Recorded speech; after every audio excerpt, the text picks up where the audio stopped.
नमस्कार।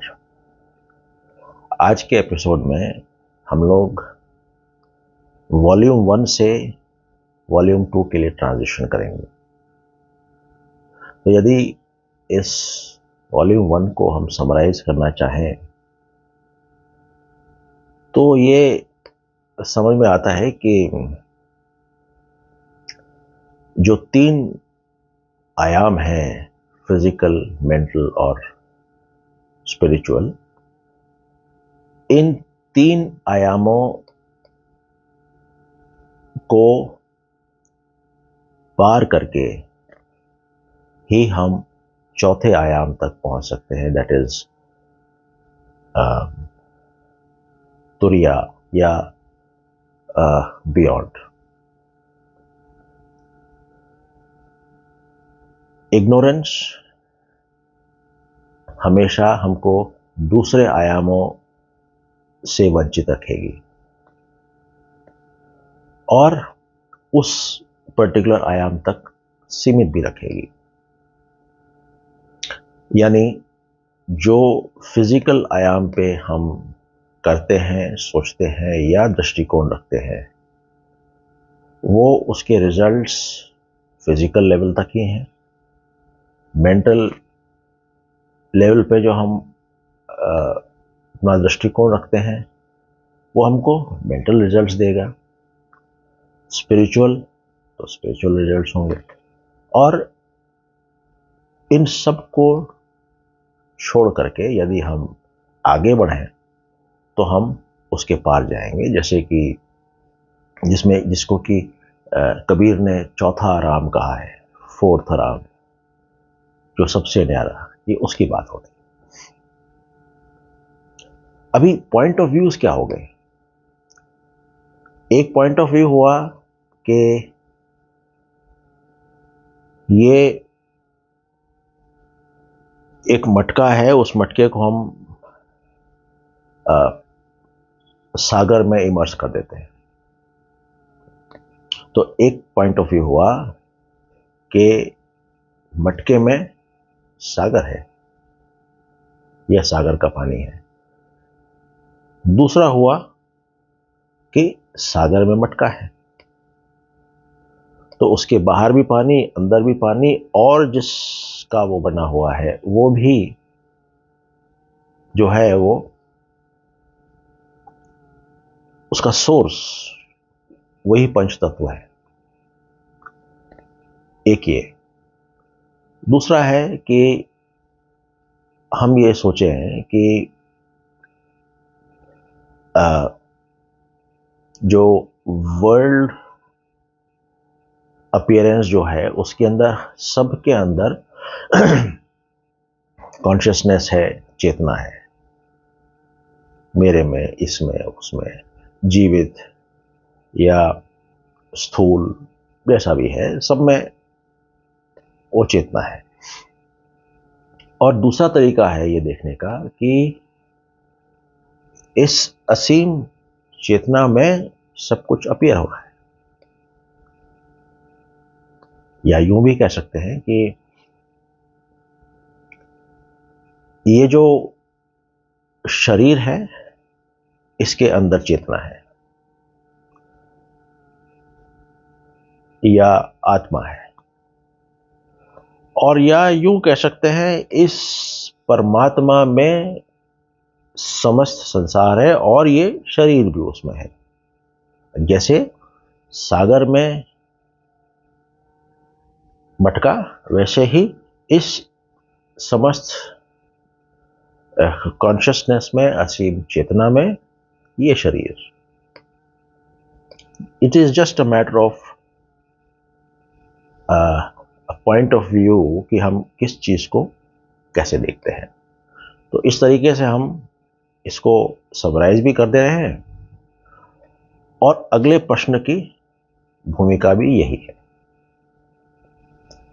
उसमें वशिष्ठ ऋषि ने शिव जी से पूछा कि ये जो कॉन्शियसनेस है जो कि सर्वव्यापी है, तो किस प्रकार से ये संवेदनहीन, जड़ या निर्जीव या अक्रिय बन जाती है। Now it is a point of view जिसकी बात हो रही है। तो उसके ऊपर इन्होंने, शिव जी ने कहा कि ये जो सर्वव्यापी चेतना है, ये सब कुछ है, सर्वे सर्वा है। Omni present consciousness which is all in all.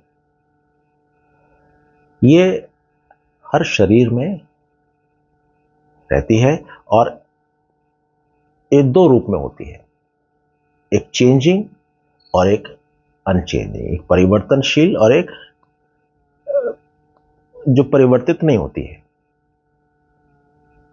Unchanging and unmodified. तो जब हम अनचेंजिंग और अनमॉडिफाइड की बात कर रहे हैं तो हम इसमें लिखा है कि एक ही व्यक्ति जब वो गुस्सा होता है तो अलग प्रतीत होता है और जब शांत होता है तो अलग होता है। यूं कह सकते हैं कि बिजली जब पंखे में जाती है तो उसका रिजल्ट अलग होता है, और वही बिजली जब बल्ब में जाती है तो उसका रिजल्ट अलग होता है। हम ये भी कह सकते हैं कि जब कॉन्शियसनेस स्टैटिक होगी तो उसका जो मैनिफेस्टेशन है वो पहाड़ों में इत्यादि इन चीज़ों में होगा, और जब वो गतिशील होगी तो उसका जो मैनिफेस्टेशन है वो जीवों में, हमारे जैसों में होगा। यूं भी कहा जा सकता है कि जो कॉन्शियसनेस है उसके अंदर ही निहित इंटेलिजेंस भी है और इग्नोरेंस भी है, ज्ञान और अज्ञान दोनों उसी में है। तो उसी कॉन्शियसनेस के दो अलग अलग रूप अलग अलग तरीके से मैनिफेस्ट होते हैं, प्रतीत होते हैं कि ये अलग अलग है पर है एक। उसको, उस इंटेलिजेंस को, उस कॉन्शियसनेस को इन दोनों के होने या ना होने से या किसके मैनिफेस्ट होने से कोई असर नहीं पड़ता। सो ये हो गया अनचेंजिंग एंड अनमॉडिफाइड कॉन्शियसनेस। अब हो गया वो कॉन्शियसनेस, वो चेतना का स्वरूप जो कि परिवर्तनशील है। तो बोलते हैं कि एक व्यक्ति है, वो अपने आप को सपने में सोचता है कि मैं कुछ और हूं और मेरी पत्नी कोई और खूबसूरत लेडी है। यानी कि मुंगेरी लाल का जो हसीन सपना है वो यहां फलित हो रहा है। मुंगेरी लाल आंख बंद करते ही वो कुछ और बन जाता है, किसी और दुनिया में होता है, और वो अपने आप को वैसा ही समझता है।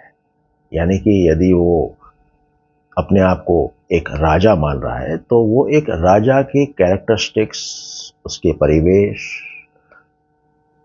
उसकी हैसियत, उसकी गतिविधियां, सब कुछ वो वैसे ही कर रहा है, उसी की कैरेक्टरिस्टिक्स वो अज्यूम कर ले रहा है, और वो इस व्यक्ति से अलग है क्योंकि तल अलग हो गए। ये बोलते हैं आगे कि जो चेतना है ये जीव बन जाती है और इसके अंदर फाइनाइट इंटेलेक्ट और माइंड होता है, बहुत सीमित इंटेलेक्ट और माइंड। यानी जब मैं पैदा हो गया, जब वो घड़ा घड़ा बन गया, तब वो ये महसूस कर रहा है कि मैं एक अलग अस्तित्व रख रहा हूं। तो उसकी जितनी भी कैरेक्टरिस्टिक्स वगैरह हैं वो सब उस घड़े तक ही सीमित है, नॉट बियॉन्ड। तो जब कॉन्शियसनेस जीव बनती है तो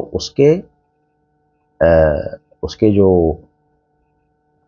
इंटेलेक्ट है और जो माइंड है वो भी सीमित होगा, दृष्टिकोण सीमित होगा, नोशन भी सीमित होगा, सॉरी, नोशन राइज होगा, और एक मैं और दूसरे का एक भाव भी पैदा हो जाएगा। और यही इनफाइनाइट कॉन्शियसनेस जो है ये स्थूल बन जाएगी। जिस प्रकार कि पानी जो तरल है वो आइस बन जाता है जो कि सॉलिड है, वैसे ही इनफाइनाइट कॉन्शियसनेस इस कारण से अपने आप को सीमित महसूस करती है और इनर्ट बनती है। और जैसे ही ये इनर्ट बनी, अक्रिय बनी, वैसे ही माइंड जो है वो भ्रमित हो जाता है, बड़ी सारी क्रेविंग्स, लालसाएं पैदा होती हैं। लस्ट और एंगर, अच्छा, इनको पाने के लिए लस्ट और ना पाने के कारण एंगर, और ये भी है जब पालेंगे तो फिर चिंताएं, इसको बना के कैसे रखा जाए। फिर उसके बाद में एक्सपीरियंस होगा, चाहे प्लेजेंट हो चाहे अनप्लेजेंट हो। प्लेजेंट हुआ तो ठीक, अगर प्लेजेंट हुआ तब भी एक डर रहेगा कि अनप्लेजेंट में ना परिवर्तित हो जाए, और अगर अनप्लेजेंट हुआ तो अपने आप में ही वो एक असीम दर्द, असीम वेदना का अपने आप में एक क्या कहते हैं भंडार है। फिर जब उसको दर्द होगा या खुशी होगी तो वो एक आशा से क्लिंग कर जाएगा, उसको पकड़ के रखेगा। अच्छा है तो छूटे ना, और खराब है तो जल्दी से अच्छा हो जाए। उसके बाद जब ऐसा होता है तो ये एक बहुत ही टेरेबल सफरिंग है। ये जो स्थिति है, आदमी कभी खुश ही नहीं है, अच्छा है तो भी खुश नहीं है, और एक्सपीरियंस यदि अच्छा नहीं है, अनप्लेजेंट एक्सपीरियंस है, तो भी खुश नहीं है। तो ये एक बोलते हैं it is a terrible suffering. और इसी के सफरिंग के कारण लाइक्स और डिसलाइक्स, चाहत और विरोध, ये पैदा होता है। और जो हमारा जो भ्रम है ये और भी पक्का हो जाता है कि हाँ, जो भी हम एक्सपीरियंस कर रहे हैं वो सही है, और मैं हूं और ये दुनिया है। द्वैत के प्रति इतने जब हमें एक्सपीरियंसेस होते हैं तो हम सोचते हैं कि ये द्वैत सही है। एक्सपीरियंस अच्छा भी है, एक्सपीरियंस खराब भी है। एक्सपीरियंस अच्छे एक्सपीरियंस करने वाला भी है और खराब एक्सपीरियंस करने वाला भी है। सो देयरफॉर वो इसी इग्नोरेंस में, इसी साइकिल में घूमता रहेगा। कहते हैं बचपन में जो जीव होता है, एम्बॉडीड कॉन्शियसनेस जो है वो दूसरों पे डिपेंडेंट होती है, असहाय भी होती है। इसका डिस्क्रिप्शन योग वशिष्ठ में शुरू में बड़ा अच्छा दिया है, जहाँ पे कि राम अपने चाइल्डहुड एक्सपीरियंसेस को एक बच्चे के एक्सपीरियंस को समझा रहे हैं, उसके पॉइंट ऑफ व्यू को समझा रहे हैं। और नहीं तो हम अपना ही देख लें, जब हम बच्चे होते हैं, असंतुष्ट होते हैं, दूसरों के ऊपर डिपेंडेंट होते हैं हर चीज के लिए। इवन हमारा जो पॉइंट ऑफ व्यू है वो भी दूसरे ही शेप करते हैं। तो कह रहे हैं कि बचपन में ये डिपेंडेंट है, ये डिल्यूटेड कॉन्शियसनेस दूसरों पे डिपेंडेंट है। जवानी में ये वेल्थ क्रिएशन के लिए भागती है, उसके पीछे भागती है, और इसी कारण से वरीज और चिंताओं में लिप्त रहती है। फिर जब बुढ़ापा आता है तो वो एक विषाद में डूब जाते हैं, दुख में डूबते हैं कि अरे हमने अपना पूरा जीवन गंवा दिया। जिस वेल्थ के लिए हमने अपनी हेल्थ, अपनी फैमिली, अपने जीवन और अपने एक विकास की जो अपॉर्चुनिटी थी उसको गंवा दिया, सिर्फ एक सिंगुलर अचीवमेंट के लिए। ये उसकी बात कर रहे हैं। गाना भी है, तूने रात गवाई सोए के, दिवस गवाया खाए, मेरा जन्म अमूल था, कौड़ी बदले जाए। This is what he is saying. उस समय पे ये पता चलता है कि ये तो इकट्ठा जो किया इट इज यूजलेस। असंख्य बीमारियां, चिंताएं तब भी थी और आज भी है। और फिर जब डेथ होती है तो उसके कर्म उसको अलग अलग योनियों में या अलग अलग उसको फल दिलवाते हैं। वो या तो स्वर्ग में होता है या नरक में होता है, या तो वो दोबारा जन्म लेता है या नहीं लेता है, ऐसा ये कह रहे हैं।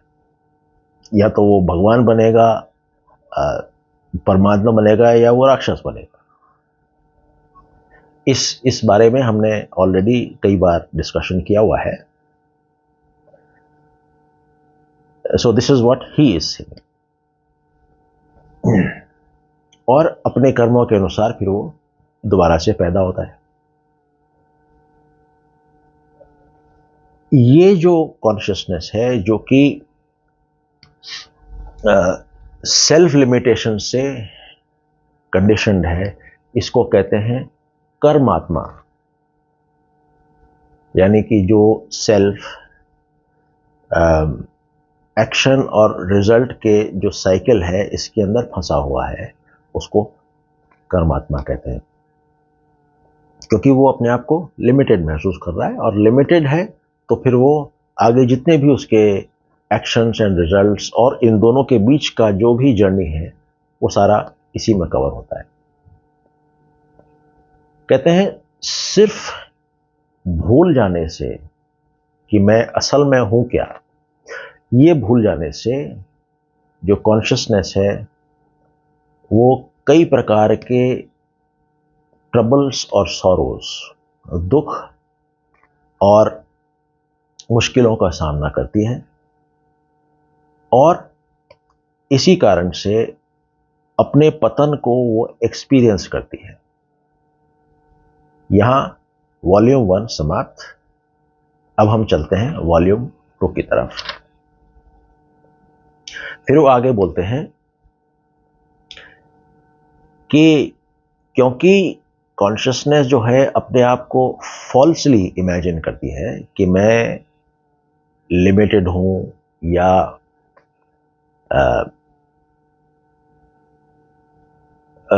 मतलब एक गलत अंडरस्टैंडिंग, परवर्स अंडरस्टैंडिंग के कारण वो महसूस करती है कि मैं लिमिटेड हूं या परेशान हूं।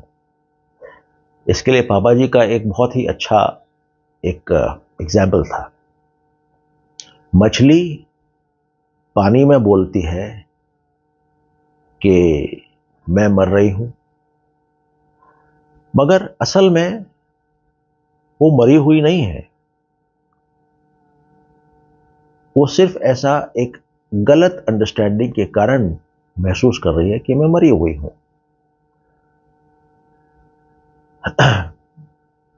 जो ईगो सेंस है वो फॉल्सली अज्यूम करता है कि ये जो वर्ल्ड अपीयरेंसेस हैं ये बिल्कुल रियल हैं, असल हैं, और जो है इसका जो रूट कॉज है, ईगो का जो रूट कॉज है, वो है माइंड, आई। और ये आई ही वो चीज है जिसके कारण ये समस्त समस्याएं पैदा हुई हैं। इसीलिए उन्होंने कहा कि इस बात को रियलाइज किया जाए और ये जो माइंड है इसको समझा जाए कि ये अनरियल है, और इसी कारण से इस अनरियलिटी से पैदा हुआ जो भी वर्ल्ड अपीयरेंस है ये भी अनरियल है। जैसे हमने कई बार देखा होगा कि कई लोग किसी के लिए बोलते हैं अपने आप को क्या समझता है, विच मीन्स दैट उस व्यक्ति का जो माइंड है वो अपने आप को कुछ परसीव कर रहा है और वही परसेप्शन वर्ल्ड व्यू में उसका प्रोजेक्ट हो रहा है बिहेवियर के अंदर। या यूं भी हम बोल सकते हैं कि मैं मान लीजिए अपने आप को एक बोलता हूं कि मैं प्रेसिडेंट ऑफ इंडिया हूं और मैं मिस्टर एक्स को पद्म भूषण का ये अवार्ड दे रहा हूं, मैं पद्म भूषण लगा भी दिया। ये पद्म भूषण उतना ही सत्य है जितना कि मेरा प्रेसिडेंट ऑफ इंडिया होना।